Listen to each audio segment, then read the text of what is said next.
안녕하십니까. 자, 부동산 공시법 시간입니다. 자, 35회 인강 드림을 통해서 공인중개사 시험에 대비하는 여러분 환영합니다. 열심히 공부하셔서 뜻 안 받고 이루시기를 바라고요. 자, 이번 시험은 공시법 시간인데, 자, 공시법의 경우는 시험이 2차 시험이 포함되어 있습니다. 2차 시험이고 문제 출제가 24문제가 출제가 됩니다. 출제 문제는 한 과목이 40문제인데 공시법이 24문제에다가 세법에서 이제 16문제가 출제가 되면서 합이 40문제가 만들어집니다. 이렇게 두 개 법이 한 과목으로 이루어지는데 공부를 어디 열심히 해야 될까요? 출제를 많이 한 공시법? 아닙니다. 둘 다 열심히 하셔야 돼요. 둘 다 열심히 해서 점수가 확보가 돼야지만 넉넉하게 합격할 수 있는 것이니까 둘 다 열심히 하시고, 제 과목 같은 경우는 저한테 법을 배우시기에 두 개 법을 배웁니다. 하나가 공간정보의 구축 및 관리 등에 관한 법률이라는 법을 배우는데, 이 공간정보관리법 줄여서 얘기를 하고 또 다른 말로 지적법을 배웁니다. 지적법을 배울 것이고, 또 하나가 이제 등기법 배우는 것이 두 개 법인데, 법 내용 간단히 보게 되면 지적법의 경우는 12문제가 출제가 되고 등기법에서 12문제가 출제가 되어서 합이 24문제가 출제가 됩니다. 근데 문제는 똑같다 할지라도 이 지적법의 경우는 공부하는 양이 상당히 적어요. 양이 적고 내용이 난이도가 많이 떨어집니다. 많이 떨어져서 누구나 조금만 열심히 하시면 12문제 중에서 10문제 이상은 맞출 수가 있습니다. 반면에 등기법의 경우는 공부하는 양이 되게 많아요. 양도 많고 난이도가 상당히 높습니다. 그래서 공부하시는 분들 중에서 가장 어렵게 여기는 법이 등기법이에요. 그럼 등기법이 어렵고 지적법은 쉽다.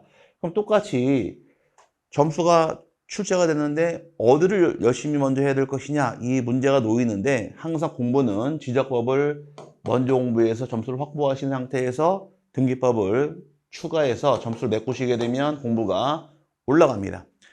지적법의 경우는 이제 2번 정도 수업을 들으시면 웬만한 기출문제의 경우는 답이 보이기 시작을 해요. 근데 등기법 같은 경우는 한 3번 정도 들었을 때, 3번 정도 강의를 청취했을 경우에 이때 알 것 같다라는 느낌이 오기 시작합니다. 등기법 같은 경우는 길게 보시고 공부하시는 것이고, 짧게 공부했다가는 힘듭니다. 그래서 등기법 같은 경우는 왜 이렇게 어렵고 힘드냐? 등기법 공부하기 위해서 먼저 사전에 공부가 돼야 될 것이 민법이에요. 민법이 공부가 된 상태에서 등기법이 공부가 되는 것이 순서다 보니까 그 시간이 좀 소요되므로 공부할 때는 선, 지적, 후 등기로 공부하시기를 바라고, 지적법이 공부가 되면은 점수가 확보가 되면서 등기법이 공부가 되면 조금씩 점수가 올라갑니다. 올라가서 우리는 60점은 넘어가면 되는 것이니까 100점 목표는 아닙니다. 그래서 100점 목표 잡으면 좋죠. 근데 모든 걸 다 알아야 되니까 쉬운 일은 아니므로 우리가 자격증을 따기 위해서는 이 방법을 통해서 공부하시면은 효과가 정말 좋을 테니까 한번 따라가서 공부하실 부분이고요. 자, 이번에 이제 기초입문과정 같은 경우는 용어 정리 위주로 중요한 부분에 대해서 쭉 한 번씩 다룰 텐데, 기초되는 부분이니까 뭐 어려운 내용은 없을 겁니다. 조금만 읽어보시고 따라오시면 될 것 같아요. 대신 조건은 처음 다루는 법이다 보니까 한번 수업 들은 내용에 대해서 책이 두껍지 않죠. 한 2번 정도 반복해서 읽으시면은 오히려 좋을 것 같은 예감이에요. 그래서 여러분도 처음에 계획 세운 대로 공부하시고 용두사함이 돼서는 안 됩니다. 시작할 땐 용머리지만 끝날 때 뱀꼬리로 끝나는 경우가 대부분인데, 작심 3일. 나 자격증 따고 공부 열심히 할 거야. 그럼 끝까지 열심히 해야 되는데 중간에 어떤 일이 개입된다거나 사정이 생기면서 이 열의가 떨어지기 시작을 합니다. 그러면은 말짱 도루묵이 돼버려요. 아무것도 안 되니까 처음 세워진 계획대로 1년 동안만 마음 딱 갖고 공부하시면은 내년에는 좋은 결과가 따라올 것이라고 확신을 합니다.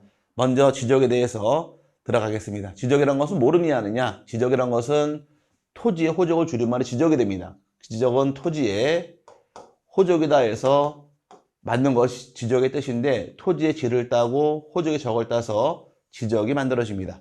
그럼 우리나라 같은 경우는 모든 토지에 대해서, 국토 전반에 대해서 토지에 일정한 표시가 있습니다. 이걸 토지의 이용 현황 이렇게 표현을 하는데, 일정한 사항에서 토지의 위치, 형태, 용도, 면적과 그다음 소유권에 관한 사항을 국가 또는 그 위임받은 기관이 등록 공시하고 관리하는 것을 지적이라고 말씀입니다. 그 지적은 모든 토지에 대해서 다루는 법이와로 지적으로 이해하시면 되고요.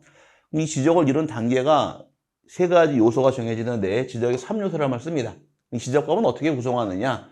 이게 처음이자 끝이 됩니다. 그럼 지적이라는 것은 3요소에서 먼저 토지가 존재해야 되고 그 다음에 등록이라는 행위가 따라올 것이며 지적 공부에서 세 가지 요소가 3요소로 구성하는 것이 내용이어서 쉽게 이해하게 되면 토지를 지적 공부에 등록하더라 이게 법의 세 가지 기본 요소가 됩니다. 그럼 볼 것은 그럼 토지가 어디까지를 토지를 볼 것이냐 이 문제가 따라올 것이고 등록은 또 어디에 할 것이냐 또 무엇을 할 것이냐 따라와야 돼요. 그럼 등록할 사항이 어떤 것인가 공부할 것이며 등록하는 지적 공부란 것이 어떤 것이 있을까? 지적 공부란 것은 지적법이 정해놓은 공적인 장부를 지적 공부라고 불러서 등록할 장부를 얘기합니다. 이 세 가지가 기본 토대이고 먼저 토지라고 칭하는 것은 우리 헌법에 규정하기를 대한민국 영토란 것은 한반도와 그 부속도서를 영토로 놓는 것이 영토의 범위예요. 그 한반도와 부속도서가 영토로 인정하게 되어 있으니까 쉽게 얘기해서 해면 위에 있는 모든 토지를 토지로 인정합니다. 그럼 토지이냐 아니냐 기준의 경우는 바다이냐 아니냐 기준이 되어서 바다 위에만 있으면 토지로 인정한다가 토지의 범위가 됩니다. 그래서 심지어는 한강 같은 경우는 토지이냐 아니냐 이렇게 물어봤을 때 많이들 말씀하시기를 한강은 물이니까 토지 아니야 이렇게 말씀들을 많이 하시는데 한강도 토지입니다. 지목이 엄연히 하천으로 정해져 있는 토지로서 이제 인정하는 것이 범위다 보니까 토지이냐 아니냐 기준은 바다이냐 아니냐 그 해면 위에 있는 전 국토를 토지로 보겠다가 토지에 정의가 됩니다. 국유지이건 사유지이건 세금을 걷는 과세지이건 비과세지이건 불문하고 전부 다 토지로 보겠다가 토지의 범위이고 이 토지에 대해서 무엇을 등록할 것이냐 토지의 위치, 형태, 용도, 면적 등을 용어를 바꿔요. 토지의 위치란 것은 토지의 소재와 지번 근데 용도는 지목, 면적과 형태는 경계와 좌표 등으로 표시하게 되어 있고 이들 내용을 등록하는 장부가 어떤 장부이냐 지적 공부가 따라붙는데 지적 공부의 경우는 나중에 8개가 있다고 배웁니다. 지적 공부의 경우는 이제 토지의 일정한 사항을 등록하는 장부로서 토지대장이라는 장부가 있으며 임야대장이 있고 공유지 연명부, 대지권 등록부, 지적도, 임야도, 경계점, 좌표 등록부하고 정보 처리 시스템까지를 지적 공부라고 불러서 8가지 장부에다가 등록하는 것이 기본 개념이 됩니다. 그럼 이제 볼 것은 토지가 어디까지냐, 등록하는 사항이 어떤 것이냐, 그럼 어떤 지적 공부에 무엇을 등록할 것이냐에 대해서 주로 다루고 배우는 부분이 이 법으로 이해하시면 쉬워집니다. 이 세 가지가 지적법의 처음이자 끝이니까 개념상으로 모든 토지를 지적 공부에 등록한다 이렇게 이해하시면 편해집니다. 그 다음에 이 법에 대해서 1조에 이 법을 왜 시행하는가 목적이 정해지는데 목적과 이념이에요. 목적이란 것은 이 법은 측량 및 수로조사의 기준 및 절차와 지적공부, 부동산 종합공부의 작성 및 관리 등에 관한 사항을 규정함으로써 추구한 궁극적인 목적은 국토의 효율적인 관리와 소유권 보호에 기여함을 목적으로 한다 해서 과거에 18회 시험에서 한번 출제한 적은 있습니다. 근데 지금은 잘 내질 않으니까 한번 가볍게 1조가 어떤 내용 담고 있는가 한번 읽어보시고 넘어가실 부분이고요. 또 이 법을 배우면서 우리가 다룰 용어가 쭉 몰려 나옵니다. 용어는 모든 법의 시작이에요. 법학이라는 것은 법률 해석학인데 용어만 잘 정리하셔도 공부의 반이 끝났다고 해도 과언이 아닙니다. 그만큼 용어가 중요하니까 법률 용어를 잘 파악해서 공부하시는 것이 굉장히 중요합니다. 먼저 지적 공부. 지적 공부란 토지대장, 임야대장, 공유지연명부, 대지권 등록부, 지적도, 임야도 및 경계점 좌표 등록부 등 지적 측량 등을 통하여 조사된 토지의 표시와 해당 토지의 소유자 등을 기록한 대장 및 도면을 마련하기 규정하는데 괄호 안에 정보 처리 시스템을 통하여 기록 저장된 것을 포함한다 해서 총 8가지 지적 공부가 만들어집니다. 그래서 토지대장, 임야대장, 공유지연명부, 대지권 등록부까지를 흔히 줄여서 대장이라고 불러요. 여기까지를 대장이라는 말 사용을 하고 지적도와 임야도 2가지를 줄여서 도면이란 말 씁니다. 도면. 그럼 대장이 몇 개가 있느냐? 4개가 있고 도면이 2개가 존재합니다. 이거 이외에도 경계점 잡혀 등록부하고 정보 처리 시스템까지 해서 8가지 지적 공부가 만들어집니다. 지적 공부 쪽에서 다시 한번 다루니까 가볍게 한번 어떤 게 있는지 한번 따져보시고 정리하시고요. 이거와 별도로 따라보는 공부가 연속 지적도로만 나옵니다. 26회 탐험 기출한 적이 있는데 연속 지적도란 것은 지적 측량을 하지 아니하고 전산화된 지적도 및 이메드 파일을 이용하여 도면상 경계점들을 연결하여 작성한 도면으로서 중요한 말은 측량에 활용할 수 없는 도면을 말한다 규정합니다. 이 말 뜻이 무엇이냐? 자, 연속 지적도의 뜻은 우리가 토지가 이렇게 존재합니다. 지적도가 있는데 만약에 이렇게 하나의 필지가 14전이 있어요. 이 지적도 번호가 5번 지적도로 가정했을 경우에 14전 토지의 형태를 알고 싶더라. 그럼 5번 지적도를 발급받으면 확인할 수가 있습니다. 근데 문제는 하나의 필지가 이렇게 28 답이란 토지가 5번 지적도와 6번 지적도 걸쳐 있을 경우에 2장이 걸쳐 있는 경우가 굉장히 많습니다. 이럴 경우는 과거에는 28 답에 대해서 이 토지에 대해서 지적도가 궁금하더라. 이때는 5번 지적도와 6번 지적도를 각각 등본을 떼서 내가 붙여서 확인했습니다. 이런 불편함이 따라왔어요. 어떤 사람은 14전은 지적도 한 장만 떼면은 확인할 수가 있는데 이 토지는 지적도 2장을 떼야 돼요. 그럼 비용도 2배로 들고 똑같은 토지인데 또 내가 붙여보고서 내가 또 노후가 들어갑니다. 이런 불편함이 있다 보니까 이런 경우는 지적도를 같이 2장을 떼줘버려요. 같이 떼주는 지적도를 뭐라고 부르느냐? 연속 지적도라고 불러서 하나의 필지가 여러 장 걸쳐 있을 경우는 여러 장을 붙여 하나로 지적 떼주는 경우가 발생합니다. 중요한 것은 작게 축소가 되니까 이 말이 중요한 거예요. 측량에 활용할 수 없는 도면을 무엇이라 부르느냐? 연속 지적도라는 데에서 요 포인트 잘 이해하고 넘어가시고요. 요 말을 통해서 26회 기출 문제에서 한번 출제한 적이 있습니다. 그 다음에 두 번째, 부동산 종합 공부라는 것이 나오는데 우리나라 2014년부터 작성 시작해서 현재까지 작성하고 있는 정보가 부동산 종합 공부인데 우리 지적 공부란 것이 8개가 있다고 설명드렸어요. 이거 이외에도 건물에 대해서 갖고 있는 건축물 대장, 개별 공시지가 확인원, 토지 이용기 확인서 등등 굉장히 많은 토지와 건물에 관계된 자료가 존재합니다. 우리가 과거에는 뭐 토지나 건물의 일정한 상황 확인하고 싶더라. 그럼 이런 정보 떼보고 저런 정보 떼보고 등기부도 떼보고 이런 복잡한 과정을 거쳐야 돼요. 근데 2014년부터는 하나만 딱 떼게 되면 토지와 건물에 관계되어 있는 모든 사항을 다 확인할 수 있도록 장부가 하나 만들어집니다.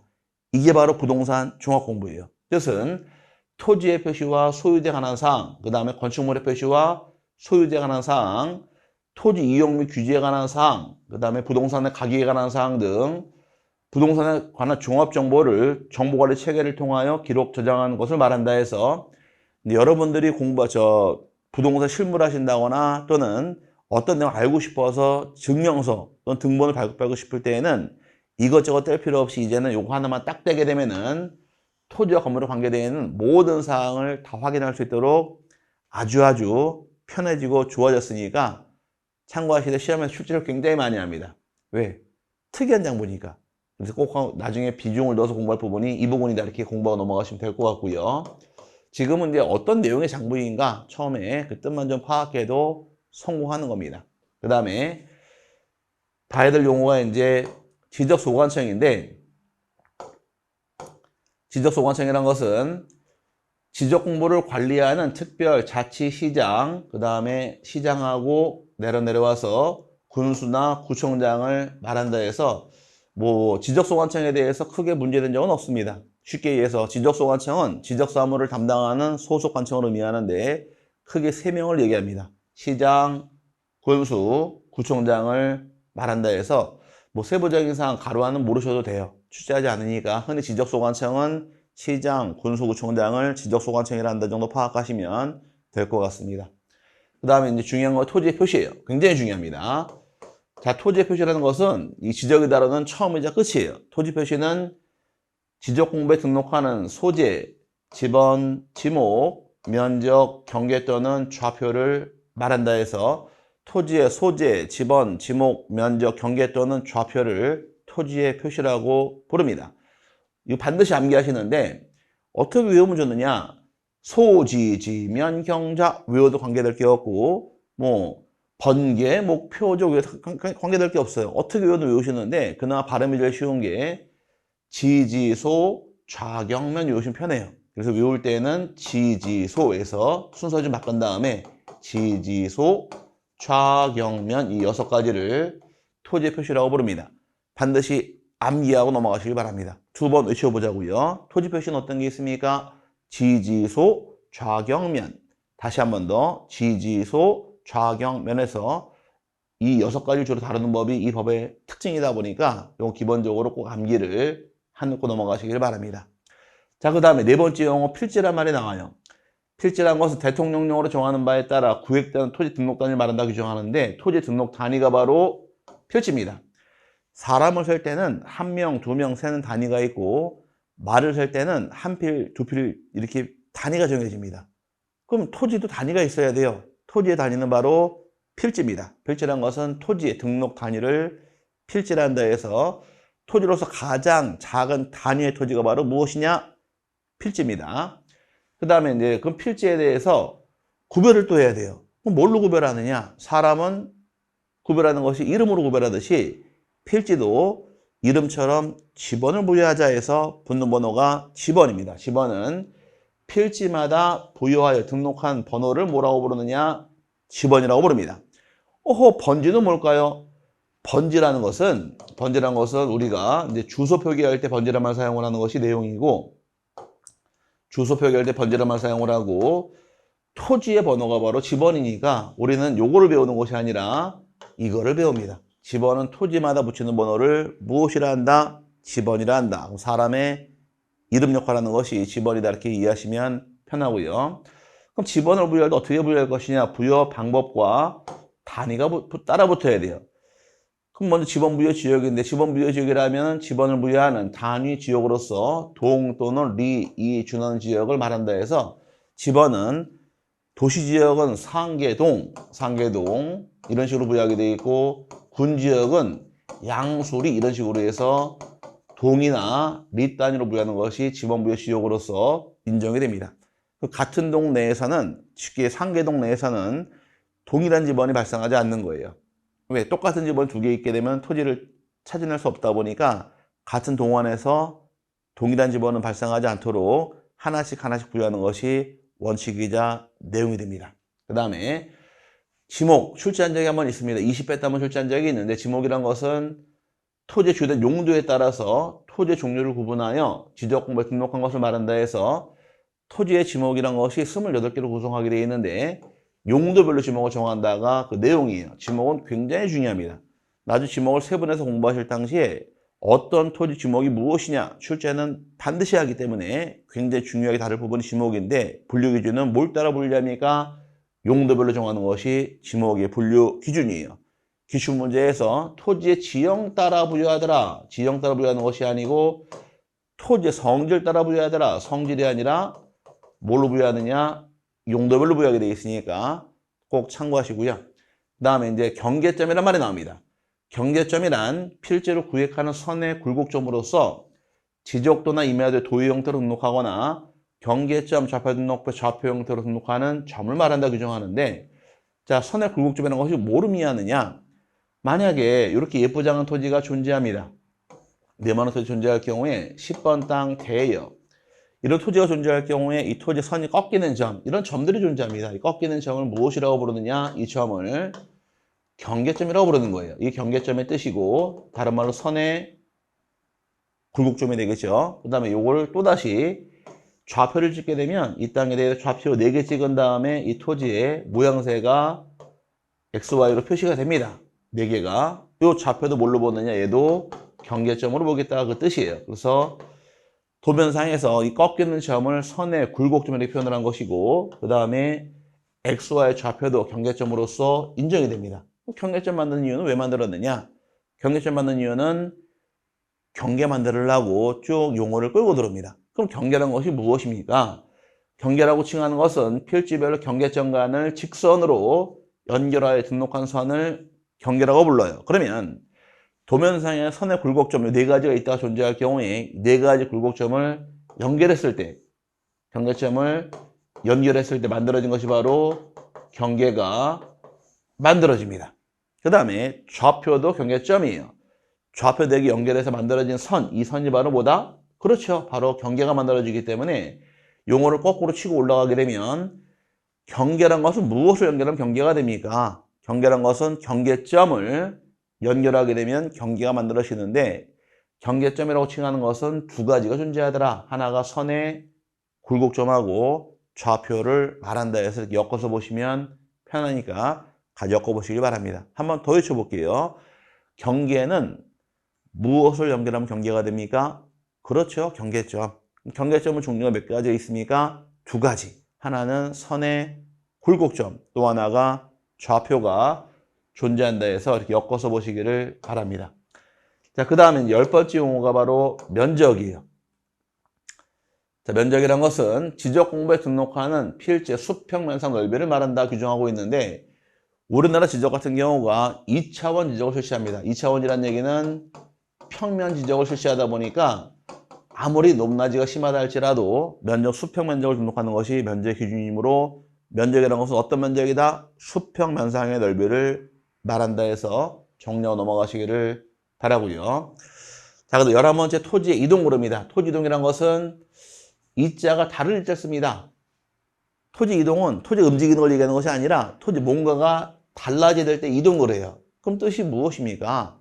토지 이동이라 하면 토지의 표시를 새로 정하거나 변경하거나 말소하는 것을 말한다 해서 새로 정하는 경우도 토지 이동에 속하는 것이고 변경하는 것 또는 말소하는 것까지 해서 토지의 표시를 새로 정하고 변경, 말소하는 것을 토지의 이동 부릅니다. 그럼 중요한 것은 뭐가 중요합니까? 요게 중요한 거예요. 요게. 그럼 무엇을 새로 정하고 변경, 말소할 때 토지 이동이냐? 토지의 표시. 토지 표시 몇 가지 있다고 배우셨나요? 금방 배웠는데 기억 잘 안 나죠? 그래서 자꾸 외치셔야 돼요. 알고 있는 사안은 입이 열려요.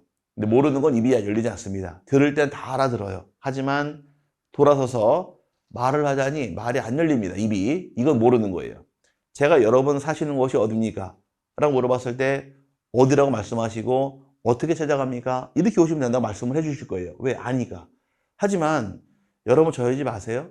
백날 설명해봐야 알까요? 모릅니다. 왜? 모르는 거는 아무리 설명드려도 모르는 거예요. 하지만 알고 있는 것은 내가 말을 할 수 있을 때 아는 겁니다. 이게 알고 모르고 차이점이에요. 하나 꼭 명심할 것은 들어서 아는 것은 절대 아는 것이 아닙니다. 내가 입으로 설명할 수 있을 때 정확하게 아는 것이고 알면은 공부가 끝난 거예요. 이게 알고 모르고 차이점이고 문제 맞추고 틀리고 차이점이니까 이제 공부할 때는 외우거나 또는 암기하려 노력하지 마시고 알고 간다 라는 생각으로 공부하시면 편해요. 알고 간다는 얘기는 내가 남에게 설명할 수 있을 때 정확하게 아는 것이니까 공부한 다음에 한 번쯤은 내가 남에게 설명해 줄 때 이런 거라고 얘기할 수 있으면 정확하게 알고 내용을 파악하고 있는 것이니까 한번 방향을 이렇게 공부 한번 해보시기를 바랍니다. 제 권장 사항이에요. 어쨌든 자, 그럼 토지 표시라는 것은 우리가 앞서 배울 때 지, 소, 좌경면, 지번, 지목, 소재, 좌표, 경계, 면적 요걸 토지 표시라고 불렀습니다. 이 중에 어떤 거 하나라도 새로 정하고 변경하고 말소하는 것을 토지의 이동 부릅니다. 그럼 그 중에 하나가 신규 등록이라는 말이 나오는데 신규 등록이라는 것은 새로 조성된 토지하고 등록이 되어 있지 않은 토지를 지적공부에 등록하는 것을 말한다 해서 대표적인 하나의 사례가 공유수면 매립지. 매립지가 태어났을 경우에 등록을 새롭게 해줘야 돼요. 그럼 대장을 처음 만드는 것을 바로 무엇이라고 부르느냐? 신규 등록. 그럼 사람으로 인정하게 되면 출생 신고하는 겁니다. 이렇게 이해하시면 쉬워지고요. 대장을 처음 만든 다음에 이 대장으로 관리하는 것이 바로 뭐다? 신규 등록으로 이해하시면 됩니다.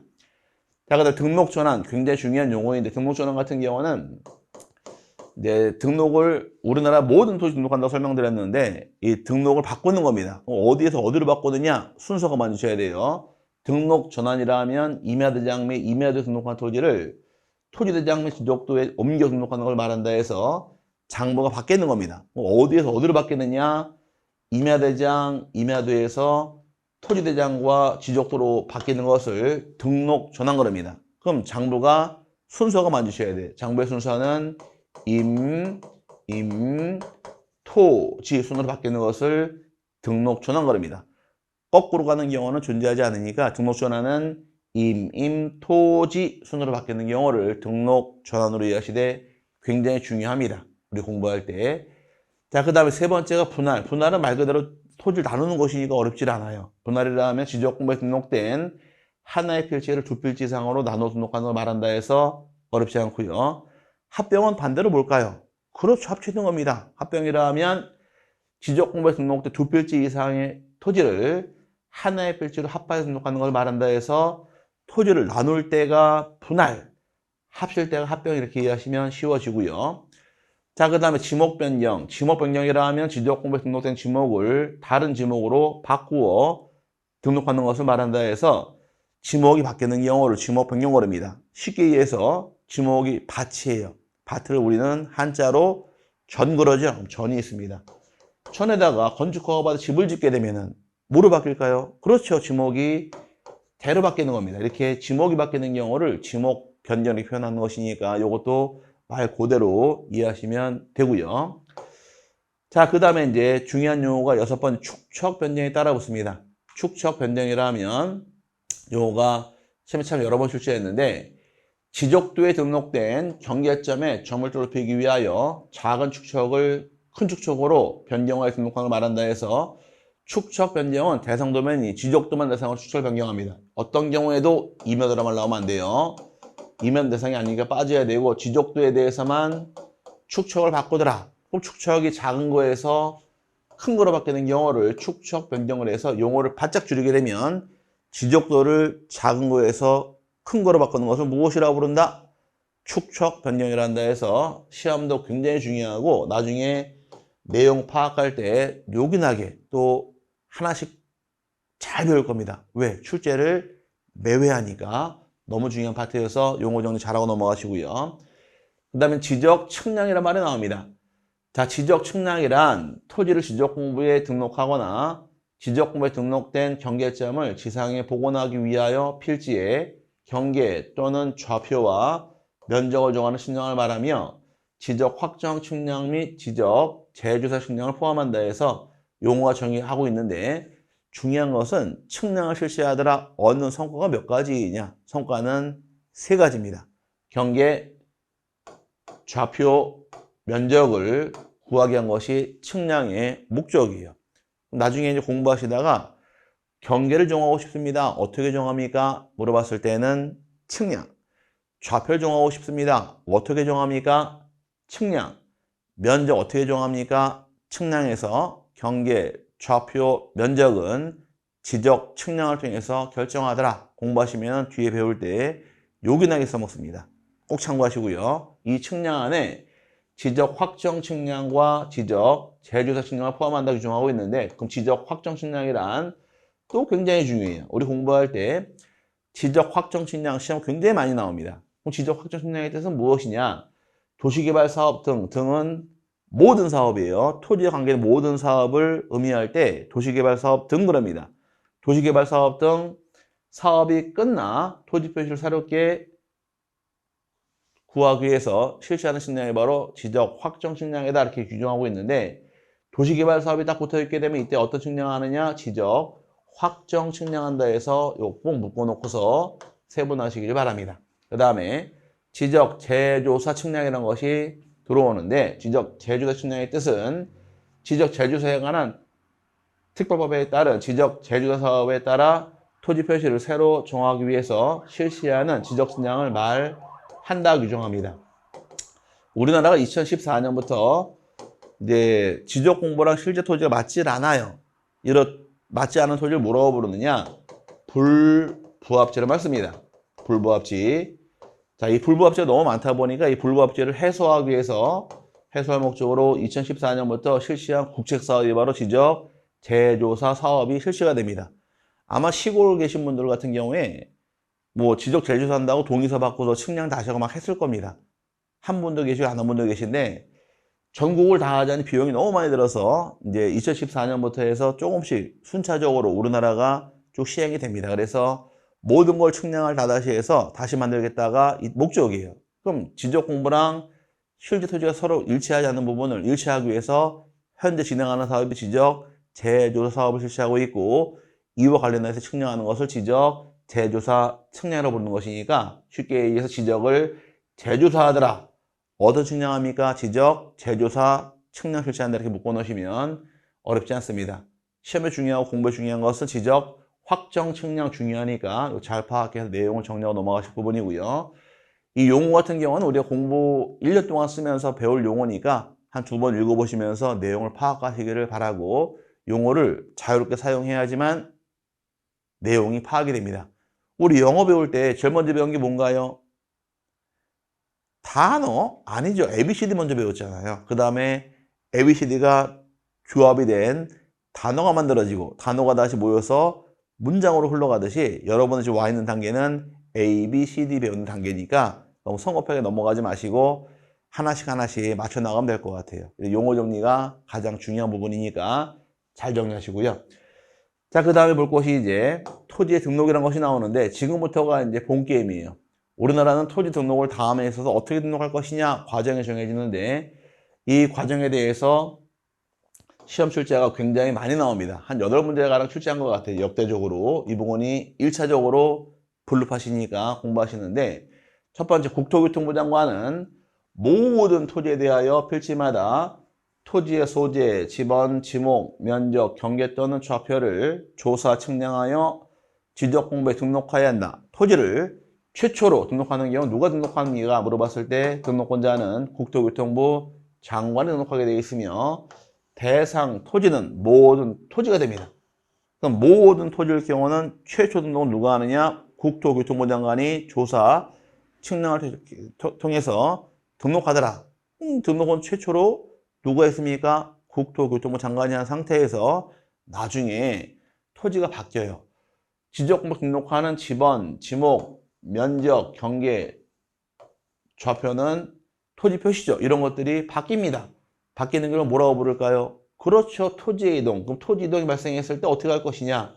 토지 소유자가 지적소관청에 신청을 통해 결정하게 되어 있습니다. 그 신청을 받아서 결정하는 것이 내용인데, 신청이 없을 때 어떻게 할 것이냐? 신청이 없을 때 지적소관청에서 직권으로 조사 측량을 결정할 수 있도록 권한이 바뀝니다. 요게 서로 권한이 다르다 보니까 출제가 여러 번 나온 거예요. 그럼 최초 등록은 누가 하는 것이고 국토교통부 장관이 하게 되어 있으며, 그 이후에 분할, 합병 등이 발생해서 토지의 지번, 지목, 경계, 면적, 좌표가 바뀔 때에는 토지 소유자가 지적소관청으로 신청을 하게 되어 있고, 신청이 없을 때에는 지적소관청이 직권으로 조사 측량을 결정할 수 있도록 권한이 바뀌다 보니까 최초 등록은 국토교통부 장관, 그 이유는 지적소관청 권한이 바뀌기 때문에 이 부분의 출제가 여러 번 나왔으니까 잘 정리하시되, 직권으로 할 경우에 수립하는 계획도 있습니다. 어떤 계획 수립하느냐? 이 계획을 토지이동 현황조사 계획이라고 부릅니다. 어떤 계획이라고요? 토지이동 현황조사 계획해서 33회 기출문제에 출제랍니다. 토지이동이 발생했을 때 토지 소유자 신청이 없어서 지적소관청 직권으로 조사 측량하고자 할 때 수립하는 계획을 무엇이랍니까? 출제했습니다. 답은 그렇죠. 토지이동 현황조사 계획을 수립한다까지 해서 이 부분이 첫 번째 블루팟이니까 잘 정리해 넘어가실 부분이고요. 자, 그 다음 볼 것이 이제 토지 등록단이 필지라는 것이 나옵니다. 그럼 필지라는 것이 어떤 뜻을 갖고 있고, 필지가 성립하기 위해서 갖출 요건, 또 필지에 포함되기 위해서 나눠지는 양입지가량까지 공부하시는데, 필지에 대해 성립 요건의 경우는 6가지 요건이 필요합니다. 이건 출제를 하질 않아요. 나중에 한번 써먹으니까 한번 다뤄놓고 넘어가실 부분입니다. 먼저 지번 부여 지역이 동일할 것. 그 지번 부여 지역이란 것은 동이나 리가 같아야 됩니다. 같은 동에 있을 때 하나의 필지인 거지, 동이 다르거나 리가 다른 경우는 하나의 필지로 볼 수가 없습니다. 상계동, 중계동, 동이 달라요. 그러면 상계동에 있는 필지하고 중계동의 필지는 같이 1필지로 볼 수는 없다 해서 동이나 리가 같을 때 하나의 필지로 보겠다가 첫 번째 요건이고, 두 번째 지목이 동일해야 돼요. 그 다음에 소유자가 동일할 때 하나의 필지로 볼 것이며, 축척도 동일해야 됩니다. 축척이 다른 경우도 등록 같이 못하게 돼 있으니까 필지를 같이 하나로 볼 수 없는 겁니다. 축척도 동일해야 되고 집안도 물리적으로 연속이 되어 있을 것이며, 이 말 뜻은 자, 하나의 필지 존재하고 있다가 이렇게 존재하고 있는 게 5번 땅 전이 있었는데 이 가운데로 도로가 뻥 뚫려버립니다. 도로가 뚫려버리게 되면 이쪽의 땅과 이쪽 땅의 집안이 단절돼 버려요. 이런 경우는 이쪽의 필지와 이쪽의 필지 같이 1필지로 볼 수는 없다 해서 집안도 연속이 돼 있을 때 하나의 필지인 거지, 단절돼 있을 때에는 하나의 필지로 볼 수가 없다가 이 뜻이에요. 어렵지 않죠? 그 다음에 마지막 등기여부가 동일할 때 하나의 필지로 보겠다 그 내용인데, 그 등기여부 동일할 것, 이 말뜻이 무엇일까? 질문. 등기가 돼 있어야 한다, 돼 있지 않아야 한다. 어떤 말이 맞을까요? 등기가 돼 있어야 한다, 이 말뜻이 아닙니다. 등기가 돼 있으면 돼 있는 것도 하나의 필지이고 미등기도 하나의 필지를 인정해줘요. 똑같이 하나의 필지를 인정해주는데, 단 등기된 토지와 미등기 토지를 같이 엮어서 1필지로 볼 수는 없다가 된다, 이 뜻이에요. 그럼 등기가 돼 있으면 돼 있는 것도 하나의 필지이고 미등기도 하나의 필지로 볼 수가 있는데, 다만 등기된 토지하고 미등기 토지를 같이 엮어서 1필지로 보지 못한다, 이 뜻을 얘기하는 것이니까 헷갈리면 안 돼요. 제가 질문을 할 때 등기 여부 동일할 거 물어봤을 때 등기가 돼 있는 걸 얘기하더라, 돼 있지 않은 걸 얘기하다 그러면은 된 것만 얘기합니다. 그거 틀렸어요. 된 것도 하나의 필지이고 미등기도 하나의 필지인데 등기된 거와 미등기를 같이 1필지로 볼 수는 없다, 요거를 의미하는 것이니까 참고하시되, 이 요건을 한번 써먹긴 하는데 이거 너무 쉬운 부분이니까 실제로 하진 않아요. 기본적으로 하나의 필지가 되기 위해 조건이 몇 가지 요건이 있더라? 6가지. 집안 부여 지역, 지목, 소유자, 축척 동일할 것, 집안 연속돼 있을 것, 등기 여부 동일할 것 갖추시면 됩니다. 이게 필지 성립 요건으로 수정해지는데, 필지에 속해 있는 것 중에 하나가 또 이번에 양입지란 말이 나와요. 양입지란 말이 좀 어려운 뜻인데, 자, 하나의 필지에 되기 위한 조건 지목이 동일해야 됩니다. 근데 지목이 다른 경우에는 하나의 필지를 볼 수가 없죠. 근데 하나의 필지를 보기 위해 만든 것이 바로 양입지가 만들어집니다. 그럼 양입지란 것이 무엇이냐? 양입지란 것은 쉽게 얘기해서 우리 아파트 단지 가서 보니까 이렇게 단지가 존재합니다. 건물이 서 있어요. 건물이 서 있고 이 단지의 지목은 전부 다 한 글자로 우리가 대란 말 씁니다. 그렇죠? 대요. 대지가 아니라 한 글자로 지목은 대란 말 씁니다. 대가 있는데 이주민 편의를 위해서 설치된 도로가 존재합니다. 단지 안에 도로. 이렇게 도로가 존재할 경우에 이 도로를 도로로 볼 것이냐 아니면은 대로 편입해서 하나로 볼 것이냐, 이 문제가 대도가 됩니다. 토지를 관리하는 것이 이런 조그만 땅을 따로 관리하는 것이 쉽지 않으니까 이런 조그만 도로 같은 경우는 대 편입이 돼서 도로로 보지 않고 대로 편입시켜 버립니다. 이 편입되는 조그만 요 땅을 바로 뭐라고 부르느냐, 양입지라고 부르는 거예요. 그래서 양입지라는 것은 뜻이 주된 토지 용도의 다른 토지로서, 용도 다른 토지 도로로서 주된 토지 편입하는 종된 토지를 말한다 해서, 아파트 단지 안에 도로는 도로로 보지 않고 대에 편입하더라. 편입하는 조그만 땅을 무엇이라고 부른다? 양입지라 한다 해서 편입하는 종된 토지를 뭐라고 부르느냐? 양입지라고 불러요. 그러면 이 조그만 땅이 편입되기 위해 갖출 요건이 존재합니다. 요건은 일단 주된 용도 토지 편의를 위해 설치된 도로나 국어 등의 부지일 것. 그럼 주된 토지에 편의를 제공을 하게 돼 있으며 반드시 붙어 있어야 돼요.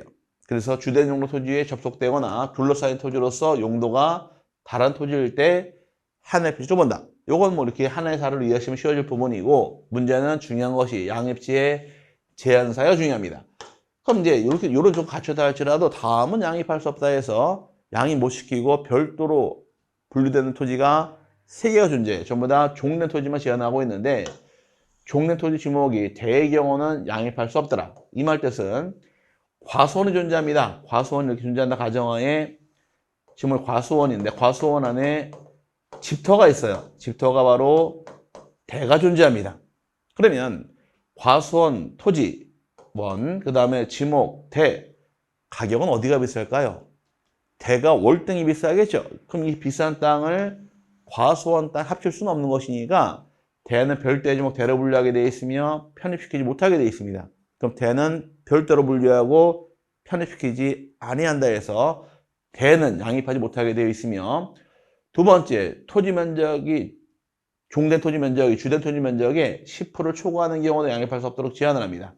이번엔 대가 아니라 여기를 전으로 갈게 이제. 자, 과수원이 아니라 이번에는